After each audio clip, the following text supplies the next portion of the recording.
Aujourd'hui, Vladimir Poutine prend la parole pour évoquer ce qu'il considère comme une menace majeure pour la stabilité stratégique mondiale. Dans un discours à la fois ferme et calculé, il dénonce les actions de l'Occident et annonce les intentions de la Russie face à la disparition imminente des traités de limitation des armements nucléaires. Préparez-vous à découvrir un message qui mêle avertissement sévère et ouverture diplomatique conditionnelle, un discours qui pourrait redessiner l'équilibre mondial. Bonjour, chers collègues. Aujourd'hui, nous avons plusieurs questions à examiner, y compris la question de la politique migratoire. Mais je voudrais commencer par un autre sujet, un sujet qui revêt une importance exceptionnelle et de principe pour la protection de nos intérêts nationaux, de la souveraineté de la Russie et pour la sécurité internationale dans son ensemble. Sans aucune exagération, je parle de la situation dans le domaine de la stabilité stratégique. Elle continue malheureusement de se dégrader sous l'effet combiné d'un certain nombre de facteurs, tous de nature négative, qui provoquent l'exacerbation des risques existants et l'apparition de nouveaux risques stratégiques. À la suite des démarches suffisamment destructrices entreprises par les pays occidentaux, le fondement des relations constructives et de la coopération pratique entre les États dotés de l'arme nucléaire a été sérieusement sapé. Les bases du dialogue bilatéral et multilatéral dans ce domaine ont été ébranlées.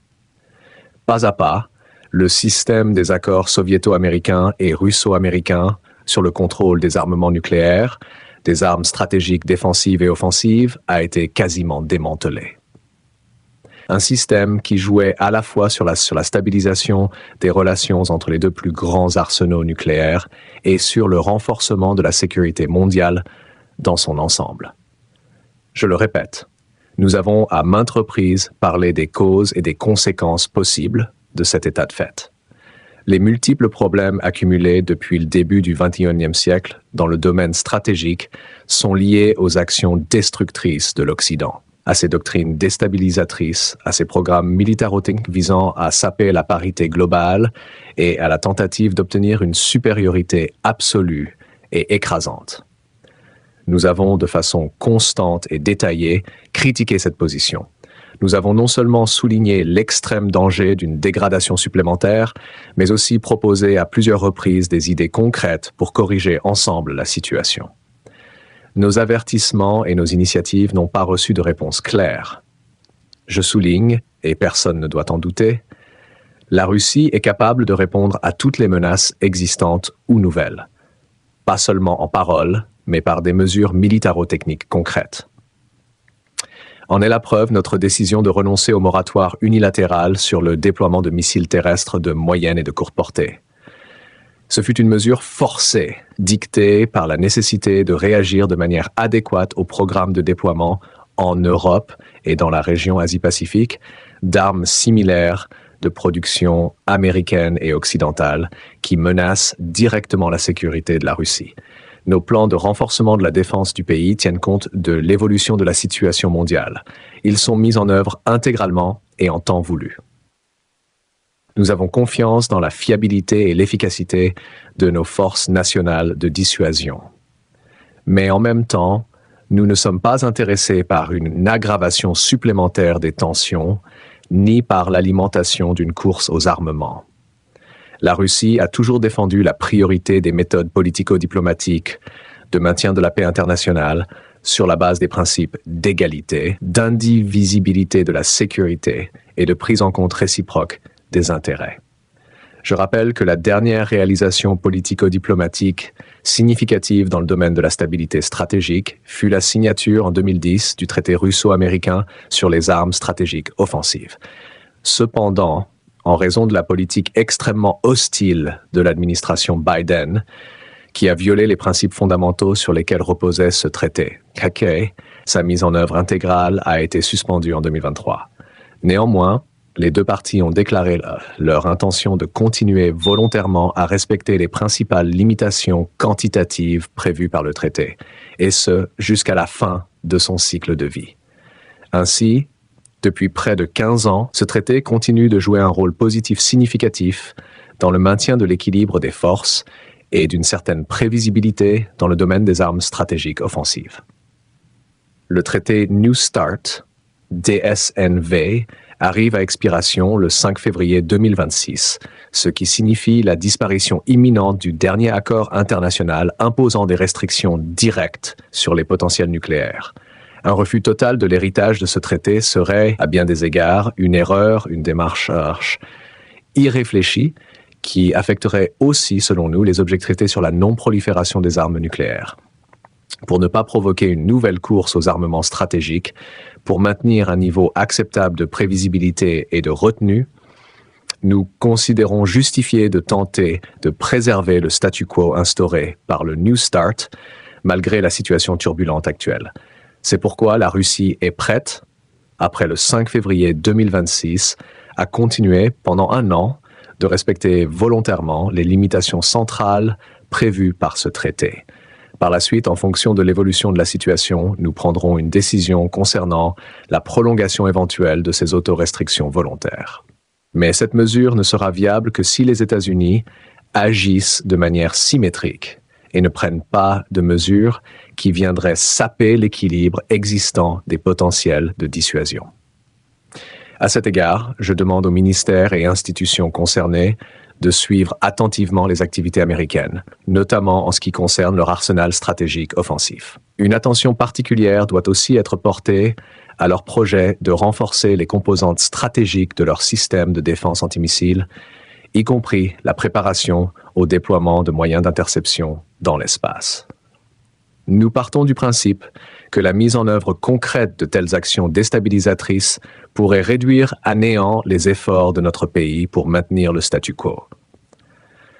En conséquence, nous réagirons en fonction. Je considère que la mise en œuvre de cette initiative russe pourrait devenir une contribution substantielle à la création d'une atmosphère favorable à un dialogue stratégique sérieux avec les États-Unis. Bien entendu, à condition que soient réunies les bases pour une reprise à part entière de ce dialogue et en tenant compte de l'ensemble des efforts visant à normaliser les relations bilatérales et à éliminer les contradictions fondamentales dans le domaine de la sécurité. Le discours de Vladimir Poutine, retranscrit dans son intégralité, révèle une stratégie politique et militaire qui dépasse le simple cadre du contrôle des armements nucléaires. Il s'inscrit dans une démarche à la fois défensive et offensive, visant à consolider la position de la Russie sur la scène internationale, tout en adressant des messages clairs à différents interlocuteurs, l'opinion publique nationale, les alliés potentiels, et surtout les États-Unis et l'Occident collectif. Au cœur de ce discours se trouvent plusieurs axes principaux, la dénonciation des actions occidentales, la présentation de la Russie comme garant de la stabilité stratégique mondiale et la mise en avant d'une alternative politico-diplomatique conditionnelle qui pourrait éviter une escalade incontrôlée. Tout d'abord, la critique de l'Occident est centrale dans le discours. Poutine dénonce ce qu'il considère comme une détérioration volontaire des mécanismes de confiance construits depuis la guerre froide. Il met en avant la destruction progressive des accords bilatéraux et multilatéraux sur les armes stratégiques offensives et défensives, en soulignant que ces mesures ont sapé la prévisibilité et l'équilibre dans le domaine nucléaire. L'accent est mis sur l'effet cumulatif de multiples facteurs, tous négatifs selon lui, qui exacerbent les risques existants et en créent de nouveaux. Cette rhétorique ne se limite pas à une critique abstraite. Elle s'appuie sur des exemples concrets, notamment la suspension partielle du traité New START en 2023 et le déploiement de systèmes de missiles américains en Europe et dans la région Asie-Pacifique. Ces éléments illustrent, selon Moscou, un déséquilibre délibérément créé par l'Occident qui menace directement la sécurité nationale russe et, par extension, la stabilité stratégique mondiale. Parallèlement à cette critique, Poutine construit une narration dans laquelle la Russie apparaît comme l'acteur rationnel et responsable. Il insiste sur le fait que, malgré les provocations et les violations supposées par les États-Unis, la Russie n'a pas cherché à alimenter une course effrénée aux armements. Au contraire, elle privilégie, selon lui, les méthodes politico-diplomatiques fondées sur l'égalité, la réciprocité et la prise en compte des intérêts de chaque partie. Cette posture vise à envoyer un message dual, rassurer l'opinion publique russe sur la solidité de la dissuasion nationale tout en adressant un avertissement clair à l'Occident sur les conséquences potentielles de toute tentative de contourner l'équilibre stratégique. Cette double fonction du discours illustre parfaitement la logique de la communication stratégique russe. Combiner fermeté et ouverture diplomatique, de manière à préserver la crédibilité militaire tout en maintenant des marges de négociation politique. Un point clé de ce discours réside dans l'approche de la Russie face au traité New START, dont l'expiration prévue en février 2026 constitue un tournant majeur. Poutine annonce que la Russie est prête, de manière unilatérale, a prolongé volontairement les limitations quantitatives prévues par le traité pendant 1 an, mais uniquement sous condition d'une réciprocité américaine. Cette déclaration est lourde de signification. Elle montre que la Russie cherche à maintenir un statu quo fragile pour éviter une nouvelle course aux armements, mais qu'elle ne fera aucun compromis si l'équilibre existant est rompu par l'Occident. Cette démarche reflète une vision réaliste et pragmatique. La Russie se positionne comme garante de la stabilité, mais elle laisse clairement entendre que ces mesures sont conditionnées à la responsabilité des autres acteurs internationaux. C'est une illustration typique de la dissuasion nucléaire moderne, où l'équilibre, la prévisibilité et la capacité de réponse sont aussi importants que la diplomatie active. Le discours met également en lumière une approche systématique de la sécurité stratégique, en insistant sur la capacité de la Russie à répondre à toute menace, qu'elle soit existante ou nouvelle. Le président russe souligne que la décision de renoncer au moratoire unilatéral sur le déploiement des missiles terrestres de moyenne et courte portée n'est pas un choix arbitraire, mais une réponse directe aux programmes américains et occidentaux. En affirmant la fiabilité et l'efficacité des forces nationales de dissuasion, Poutine cherche à renforcer l'image d'un État capable de protéger ses intérêts vitaux tout en restant ouvert au dialogue. Cette combinaison de fermeté militaire et de pragmatisme diplomatique est une constante dans la stratégie russe. Elle permet de signaler à la fois la capacité de riposte et la volonté de coopération, créant un espace de négociation tout en décourageant l'adversaire de toute action unilatérale. Une autre dimension essentielle du discours est la mise en avant du rôle historique de la Russie dans la préservation de la stabilité mondiale. Poutine rappelle que la Russie a toujours défendu les méthodes politico-diplomatiques et a contribué au maintien de l'ordre stratégique international sur la base de principes d'égalité et de réciprocité. Cette rhétorique s'inscrit dans la tradition diplomatique russe, qui consiste à se positionner comme garant de la sécurité mondiale tout en dénonçant les provocations occidentales. En combinant ce récit avec des mesures concrètes, telles que la prolongation conditionnelle du New START et le renforcement des capacités militaires, Moscou construit une image de puissance responsable, capable d'assurer la stabilité globale tout en restant vigilante face aux menaces. Le discours de Poutine contient également un avertissement implicite sur l'avenir du contrôle des armements. Il souligne que la disparition du New START ouvrirait la voie à une période post-traité où aucun mécanisme international ne limiterait plus directement les arsenaux nucléaires. Cette perspective est présentée comme dangereuse car elle pourrait déclencher une course aux armements incontrôlés avec des répercussions mondiales. Ici, Poutine combine stratégie et communication. En mettant en avant ce scénario catastrophique, il justifie les mesures russes et tente de responsabiliser l'Occident, en particulier les États-Unis, tout en renforçant l'argument de la dissuasion. Enfin, le discours est également un instrument de politique intérieure.